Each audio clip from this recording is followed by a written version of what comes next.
Hello, everybody.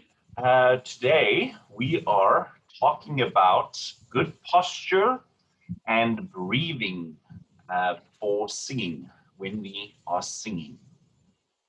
I'm going to run through a few scenarios with you and show you some pictures um, of bad posture because I believe that if one can figure out what you do wrong and seeing it, then it's easy to find what to do right. Posture is really important for us um, when we sing because if there is a misalignment in the body, it really influences the way we make a sound and the sound that is actually produced in the body. So paying special attention to our posture, we can, through correct posture, find the optimal sound for singing. So this is really something that is very important, as is breathing, correct breathing, and how to breathe for singing, but a little bit more on that a little bit later. So the first thing that I often notice with young singers is the tilting of the head upwards. So you can see here, if I just go there, we can see here that the front part is, as you can see in the picture, is a little bit more forward, and the back part, the neck, is sort of short. We can see here that these, if I do that in for quite a lot of time, for an extended period of time, I'm going to feel some sort of neck tension that is really gonna creep in, and my whole body, if I do this upward tilting of my face, my whole body is out of alignment. There's other things that happens too. We can feel that the neck muscles, these sort of muscles here on the front side, are also engaged. That's not a good thing. We also see that the larynx, my little vocal box for the guys, you can see it here. You can feel it, the little Adam's apple. Ladies, you also have it. It's just a little bit further back and a little bit smaller. But we can feel that the larynx, the vocal box, is slightly in an elevated position. And for us, that at least in classical training, we want to have a fairly low, stable larynx, comfortable larynx. So if we just by tilting our head forward, the larynx raises up and the sound becomes a little bit more restrictive and sort of strained. We also see if I keep on tilting my head upwards, my face, that the tongue is a little bit restrictive. So really, this has got a spiral effect. So watch the alignment of your head. The next slide is pulling the chest sort of downwards. This is where gravity takes over. We can see on both of these images that the chest, the shoulders are rounding forward and the chest is being pulled downwards. That has also, this is not a great posture for us for singing. We can see that the chin is being pulled forward on that image, which means that the larynx that we're trying to stabilize is also already in a little bit of an elevated position. We see that the diaphragm, which is this really important breathing muscle, and we'll talk a little bit about that in a second or two, is basically deactivated. So I can only have, put yourself in that position. If you just stand in that position, you'll feel like your tummy is being sort of pushed out. You can see that there on the image. Your tummy is sort of being pushed out, and you don't get a really low breath. It's hard to breathe like that. You can see that the spine is also being a little bit too round, and you're going to look old before you are old. So this is also really not an ideal posture for us for singing. Okay, now we're going to the other side. Here you can see that the body seems very rigid. we can see here that both of these singers have, or both of these images, the people have got locked knees. They have locked their back. Can you see there how tight the lower spine seems? The face is almost also in a sort of stuck position. When it comes to posture, sure, there's an optimal position for posture, an optimal posture. However, the body should never feel like it is locked. It should always feel like it's free to move. There is buoyancy and freedom in the body. If we lock our knees, besides that, we will probably faint because we stop the blood flow. But the back of the muscles, if you just put your hands sort of on your back, hope you can see that. Um, Maybe I'll just stop that here for a second, stop sharing, and I'll come back to that. If you just put your hands right there and you lock your knees and you sort of overextend, you'll feel that these muscles are really hard. They stiffen, they contract, right? So for the diaphragm that sits here, that needs to descend,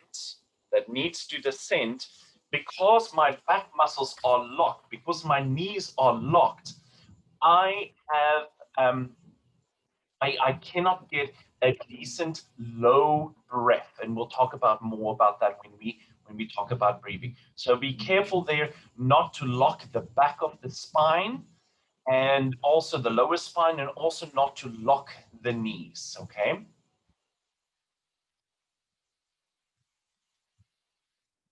So what does good posture look like? Okay.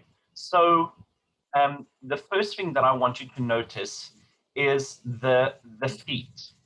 The feet should feel wide.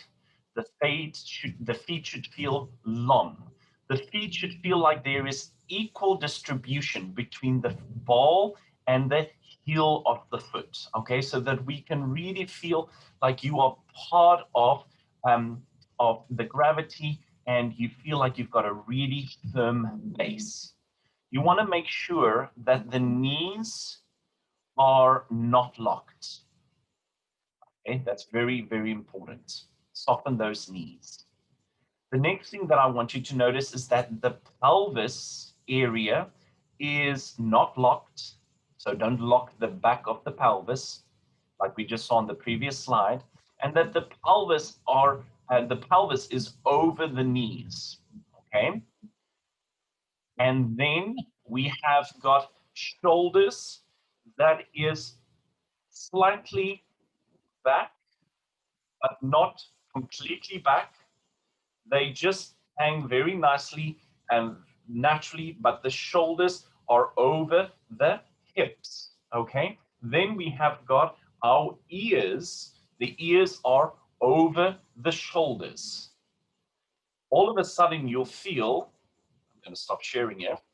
All of a sudden, if the ears are over the shoulders, all of a sudden, you'll feel that the back of the neck is relatively long and the front is relatively short, but I'm not tucking it.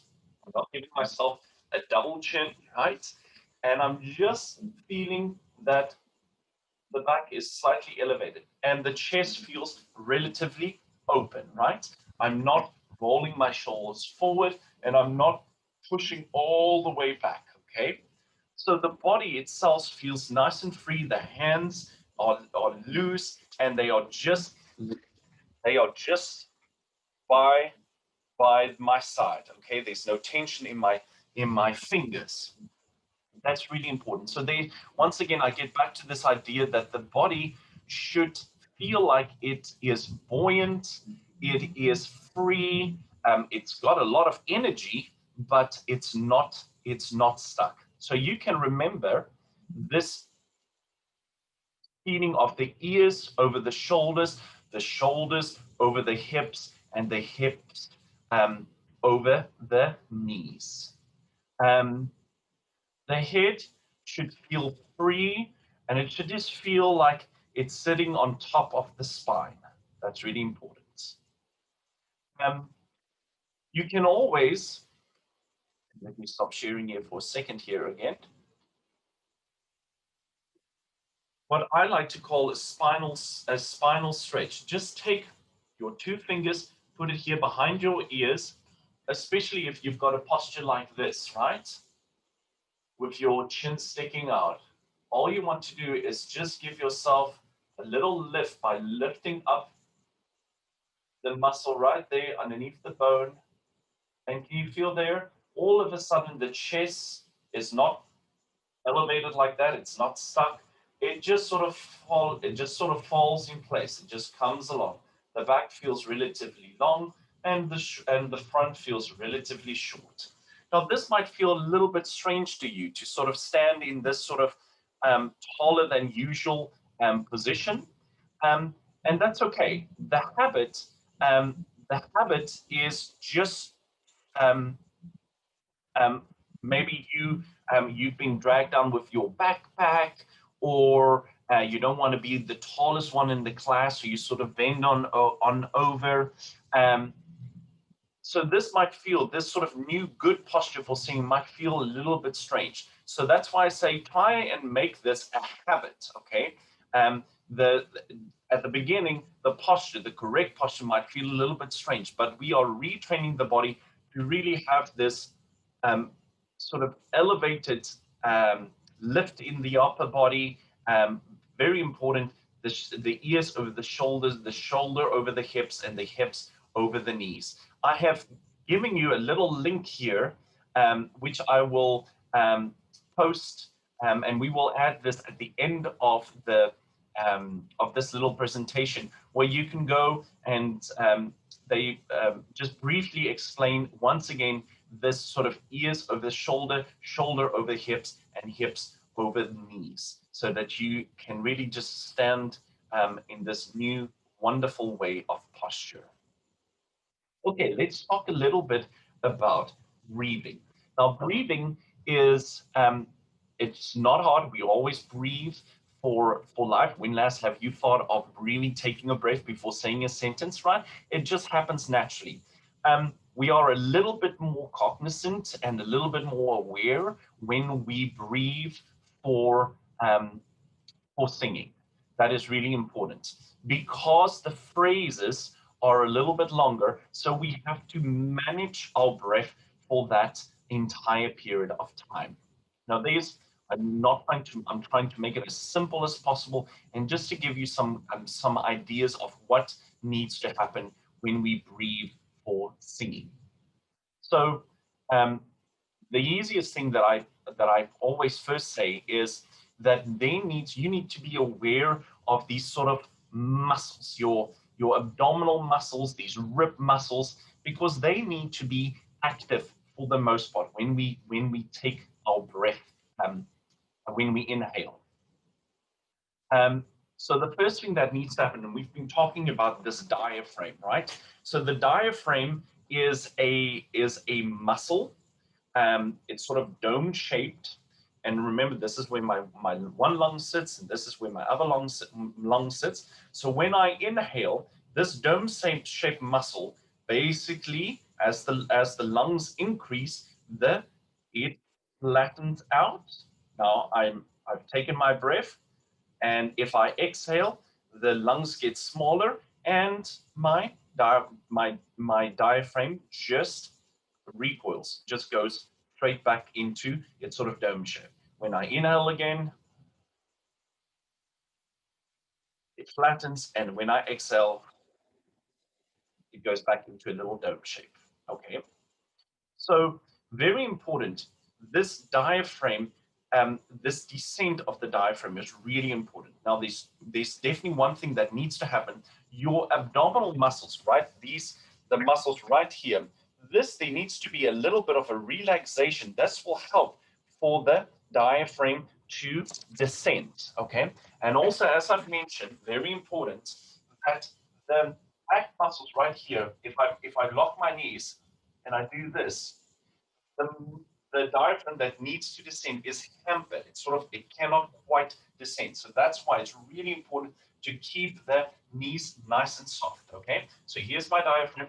very important, my abdominal muscles right here, this needs to relax on inhalation. So if I exhale and I breathe in,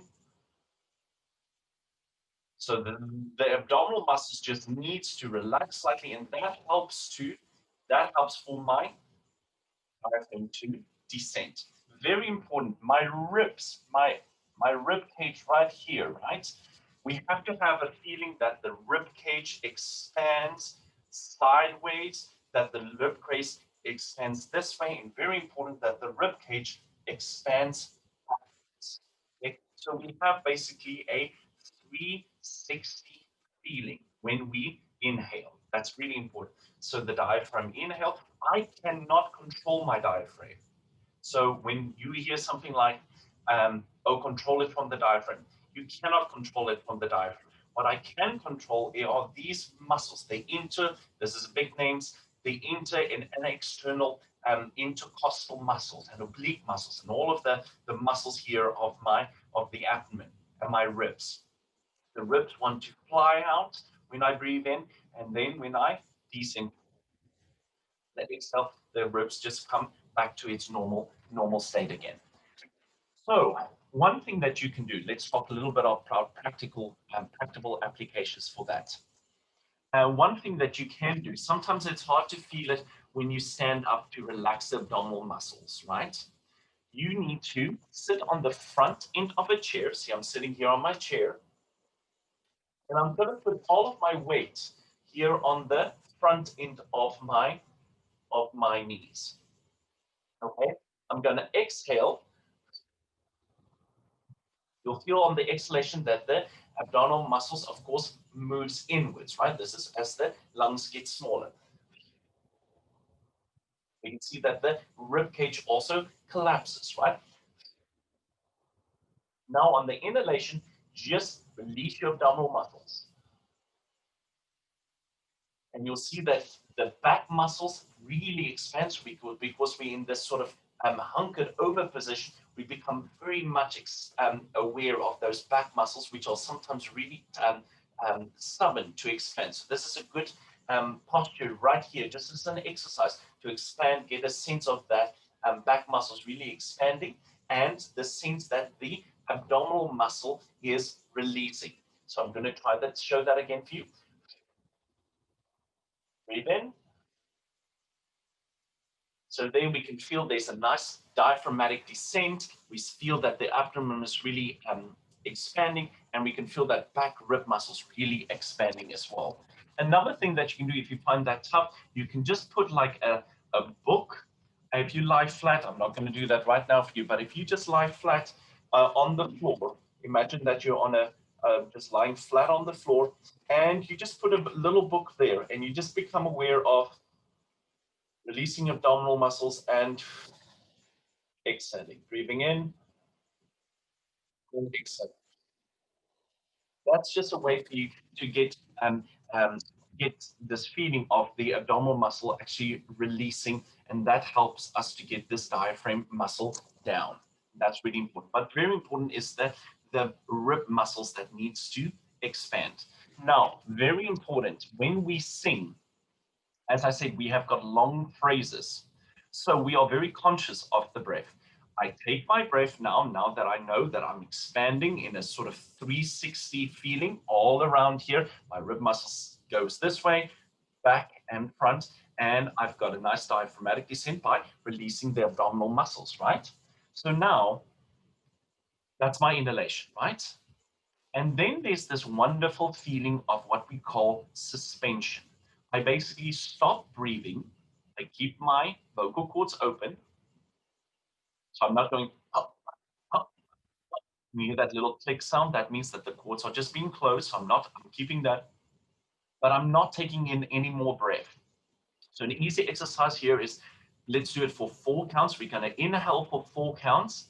Then we're going to just feel, and we're going to feel this sort of suspension for 4 counts, and then we're going to exhale for 4. So I'll demonstrate that for you. Remember, on the inhalation, release the abdominal muscles and feel this 360 expansion going on. So exhale, get rid of all of your excess air. We want to breathe in Now suspend for 4 and exhale and get up. I hope you felt there on that sort of expansion on the suspension section that it almost feels like there's other pockets of air that is just being filled up.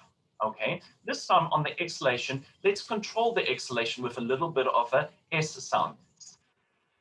Okay, so we're going to breathe out, we're going to breathe in, release, feel the expansion, 2, 3, 4. Now suspend, 1, feel how you keep on sort of expanding, although you're not taking in any more breath. 3 and 4, and now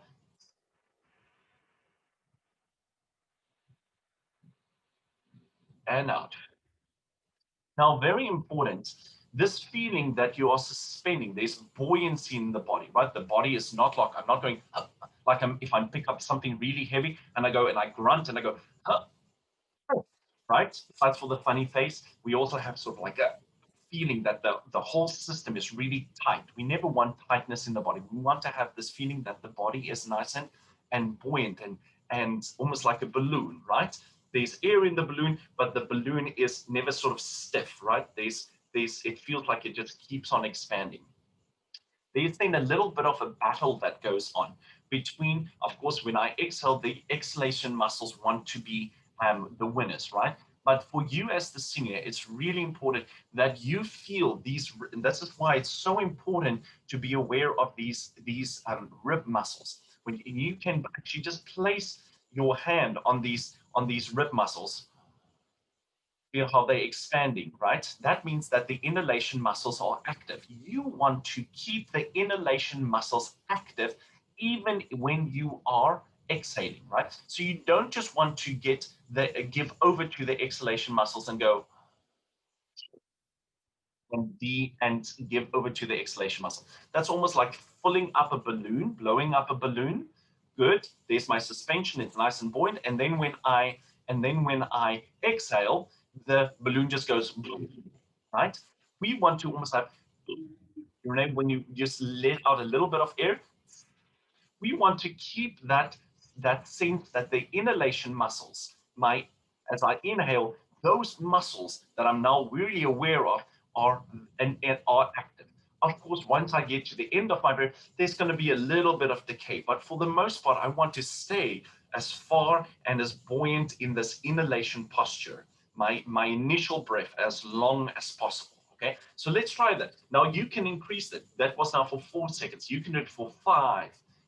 Inhale for 5, suspend for 5, exhale for 5, 6, 7, 8, 9, 10, for as long as you can. Challenge your friends. Very important. Never feel like the body, even with those long counts, that the body is locked, right? You should be able to still move around and feel freedom. We don't want to feel like the body is any way locked, okay? So let's put our hands here again. We're going to exhale. Let's do it for 5 counts. We're going to inhale for 5. 1, feel this, feel the rib cage expanding. 4 and 5. Suspend now for 5. 2, 3, 4, 5. Now exhale, but keep these muscles active. 2, 3, 4, 5, and right? So that's a way for you to expand your breath so that you can get through all of those big, long singing phrases. I hope that helped you to get an idea of what's the difference when we sing and breathing for singing and just breathing for normal life and what the importance of this is and why it is important. And then also posture. We really want to set up the instrument. If you are instrumentalist and let's say you put in your clarinet in the wrong order or not quite right, you're just not going to get the right sound, or your tuba or your trombone. So the same for us as singers. We really want to set up, we want to have that posture that gives us the ultimate optimal sound, the best sound that we can make, by just standing in the correct way, breathing in the correct way so that we've got a foundation for the voice to ride on. That's all very important. I hope you enjoyed today's little video, and I'll post a little link, or we'll post a little link at the end so that you can click on just for a little further explanation.